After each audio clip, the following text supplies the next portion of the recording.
शांभवी चौधरी चुनावी साल में प्रधानमंत्री नरेंद्र मोदी से मुलाकात की है। अब ऐसे में आपको बताएं तो देश की सबसे युवा सांसद है।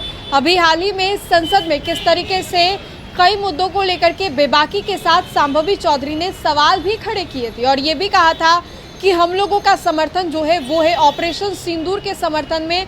पहली महिला सांसद शांभवी चौधरी जो है वो संसद में दिखाई दी और इस सभी चीजों के बाद शांभवी चौधरी की ये तस्वीर जो है प्रधानमंत्री नरेंद्र मोदी के साथ सामने आई है, जहां पर प्रधानमंत्री नरेंद्र मोदी शायन कुणाल शांभवी चौधरी जो है मुलाकात करते हुए दिखाई दे रही है। हमारे स्क्रीन पर आप इस तस्वीर को भी देख रहे होंगे कि शांभवी ने खुद तस्वीर को जारी किया है। इसमें उन्होंने लिखा भी है कि आदरणीय अभिभावक से स्नेही मुलाकात। हमारे देश के माननीय प्रधानमंत्री, हमारे प्रेरणा स्रोत आदरणीय प्रधानमंत्री नरेंद्र मोदी जी से सपरिवार भेंट कर उनका आशीर्वाद और मार्गदर्शन प्राप्त किया। साथ ही 1971 के युद्ध के नायक बाबू जगजीवन राम जी की तस्वीर भी उन्हें भेंट की। और प्रधानमंत्री नरेंद्र मोदी को शांभवी चौधरी के द्वारा भेंट भी दिया गया है जगजीवन राम जी की जो तस्वीर है वो। अब ऐसे में आपको बताएं तो लोक जनशक्ति पार्टी रामविलास में MY वाला समीकरण जो है वो तो देखने को मिलता ही है।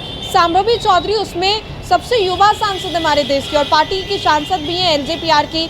चिराग पासवान की मुंहबोली बहन भी कही जाती हैं और ऐसे में दोनों की दोस्ती, जुगलबंदी, भाईचारा, बहनचारा जो है काफ़ी हद तक देखने को भी मिलता है। लेकिन शांभवी जिस तरीके से संसद में कई मुद्दों को बखूबी उठाती भी हैं, सवाल भी खड़े करती हैं, चाहे वो विपक्ष हो या फिर कई दफ़ा कुछ चीज़ें बेहतर नहीं चलती हैं तो NDA से भी सवाल वो खड़े करती हैं। चिराग पासवान भी उसी रास्ते पे है। चिराग भी अपनी सरकार से कई दफ़ा लॉ एंड ऑर्डर को लेकर के सवाल खड़े करते हैं और ये पूछते भी हैं कि बिहार में जो स्थिति डगमगाई हुई है लॉ एंड ऑर्डर को लेकर के, उसके पीछे जवाबदेही किसकी है, कौन जिम्मेदार है।